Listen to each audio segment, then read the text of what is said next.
नमस्कार दोस्तों, स्वागत है आप सभी का हमारे YouTube चैनल आर के योजना पर। पेंशन से संबंधित एक और नया ताज़ा अपडेट लेटेस्ट न्यूज़ आप सभी दिव्यांग विधवा वृद्धावस्था और कुष्ठावस्था पेंशन धारकों के लिए लेकर हाजिर हो चुके हैं।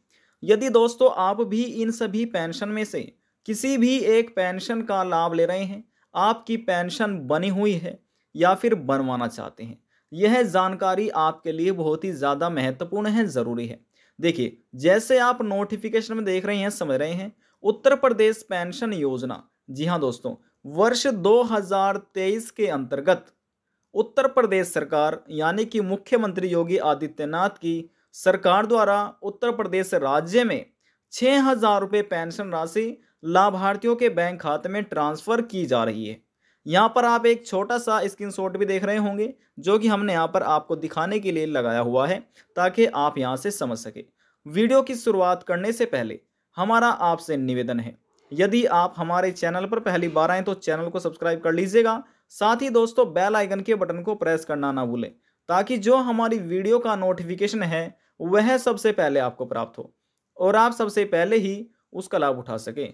चलिए दोस्तों, वीडियो की शुरुआत कर लेते हैं और आज की लेटेस्ट न्यूज़ ताज़ा अपडेट क्या है उसकी जानकारी आपको दे देते हैं। देखिए दोस्तों, हम बात कर रहे हैं पेंशन योजना के बारे में। पेंशन योजना या फिर पेंशन स्कीम, बात एक ही है।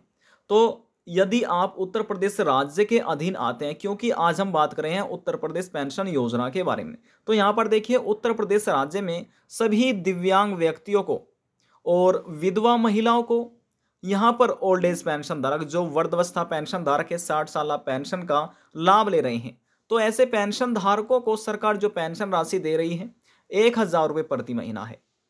1,000 रुपये प्रति महीना ये पेंशन राशि सरकार दे रही है। तो इसी प्रकार से आप देखिए, लेकिन हर महीने में पेंशन राशि ट्रांसफर नहीं की जाती। यह पेंशन राशि 3 महीने के बाद चौथे महीने में उत्तर प्रदेश सरकार लाभार्थियों के बैंक खाते में ट्रांसफर करती है। तो आप ये बोल सकते हैं कि जो आपकी रुकी पेंशन है, यानी कि तीसरी किस्त की थर्ड इंस्टॉलमेंट, यहाँ पर देखिए पेंशन धारकों की जो तीसरी किस्त है, तो यहाँ पर वह आपके बैंक खाते में सरकार ट्रांसफर कर रही है। यानी कि जो तीसरी किस्त आपकी अक्टूबर, नवंबर और दिसंबर महीने की रुकी हुई थी, बेसब्री से सभी दिव्यांग विधवा वृद्धावस्था और कुष्ठावस्था पेंशन धारक इंतजार कर रहे थे, तो उनके बैंक खाते में ये पेंशन राशि ट्रांसफर की जा रही है। यानी कि आप कह सकते हैं 3,000 रुपये ये पेंशन राशि है। यह दिव्यांग यानी कि दिव्यांग व्यक्तियों को दी गई है, चाहे वे महिला हो या फिर पुरुष हो। इसी प्रकार से दोस्तों जो 3,000 रुपये हैं वह तलाकशुदा महिलाओं को और विधवा महिलाओं को दी जा रही है, जिनकी पेंशन बनी हुई है। और यहाँ पर अगर हम बात करें ओल्ड एज पेंशन धारकों की, तो ओल्ड एज पेंशन धारकों की भी, चाहे वे माफ़ कीजिएगा, चाहे वे महिलाओं हो या फिर बुजुर्ग हो, यानी कि पुरुष हो, तो उनको भी ये 3,000 रुपये पेंशन राशि दी जाती है। अब लेकिन दोस्तों यहाँ पर जो कुष्ठ अवस्था पेंशन धारक हैं, यानी कि लेप्रोसिस से ग्रस्त व्यक्ति हैं, यानी कि कुष्ठ रोग से पीड़ित व्यक्ति हैं, उनकी पेंशन बनी हुई है, तो केवल और केवल उत्तर प्रदेश राज्य में 3,000 रुपये प्रतिमाह पेंशन दी जा रही है। ये कुष्ठ रोग से पीड़ित व्यक्तियों को दी जा रही है, जिनकी पेंशन बनी हुई है।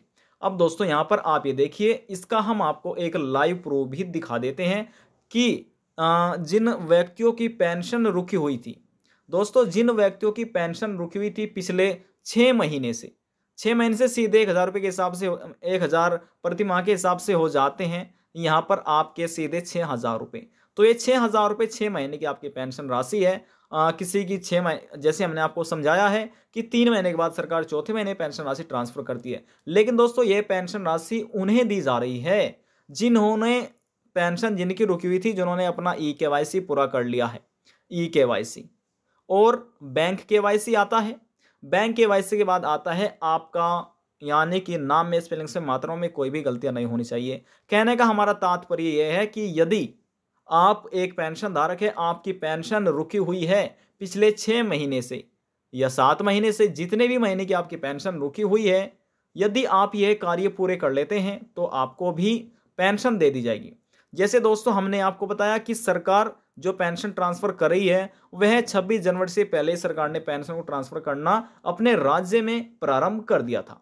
और ये पेंशन राशि जब तक दी जाएगी जब तक पेंशन पूरे राज्य में सभी व्यक्तियों को नहीं मिल जाती है जो योजना के पात्र हैं। इसका हम आपको एक प्रूफ भी दिखा देते हैं। यहाँ पर आप ये देखिए, एक जो मैसेज है यहाँ पर हमारे पास आया था, तो यहाँ पर आप ये देखिए, यहाँ पर लिखा है यहाँ पर an amount of INR 6,000 has been credit to your account. दोस्तों ये यानी कि इस अकाउंट नंबर पे ट्रांसफ़र ट्रांजैक्शन की गई है।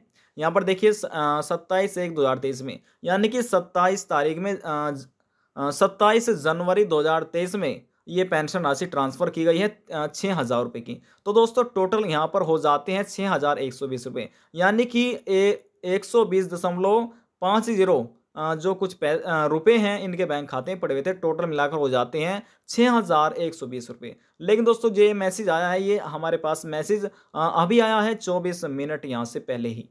तो जैसे ये मैसेज आया तो हमने आपके लिए ये एक आपको जानकारी देने के लिए इस प्रकार से लगाया हुआ है कि बहुत से ऐसे व्यक्ति हैं जिनके पास मैसेज नहीं आ रहा है। जी हाँ दोस्तों, बहुत से ऐसे पेंशन धारक हैं जिनके पास इस बार मैसेज नहीं आ रहा है, उन्हें पता नहीं चल रहा है कि हमारी पेंशन आ चुकी है या फिर नहीं आई है। तो दोस्तों या तो आप अपने बैंक में चले जाइएगा, बैंक में जाकर अपनी पासबुक को अपडेट करा लीजिए। वहाँ पर तारीख आ जाएगी किस तारीख में आपके बैंक खाते में सरकार द्वारा पेंशन क्रेडिट की गई है, ट्रांसफ़र की गई है। तो दोस्तों यहाँ से आप पता कर सकते हैं। और दोस्तों यदि आप भविष्य में पेंशन का लाभ प्राप्त करना चाहते हैं तो आपको ये कार्य तो पूरे करने होंगे। कौन से? पहले आपका eKYC आता है। ये उत्तर प्रदेश के सभी पेंशन धारकों के लिए अनिवार्य है यदि भविष्य में पेंशन आप लेना चाहते हैं। दूसरा आता है आपका बैंक KYC। बैंक KYC इसलिए ज़रूरी हो जाता है कि कुछ व्यक्ति ऐसे हैं जिनका बैंक KYC कंप्लीट नहीं है, जिनकी वजह से उनका पेंशन का पैसा अटका हुआ है, बैंक खाते में समय से नहीं पहुंच पाता है। तो इसलिए आपको अपना बैंक KYC करा लेना है। बैंक KYC में जो आपके डॉक्यूमेंट है वह आपका आधार कार्ड आता है, पैन कार्ड आता है और मोबाइल नंबर आता है। इन सभी को आपको अपने बैंक खाते से लिंक कराने होंगे, अटैच कराने होंगे, ताकि जब आपके बैंक खाते में पेंशन आए तो आपके मोबाइल फ़ोन पर जो मैसेज है वह प्राप्त आपको हो सके।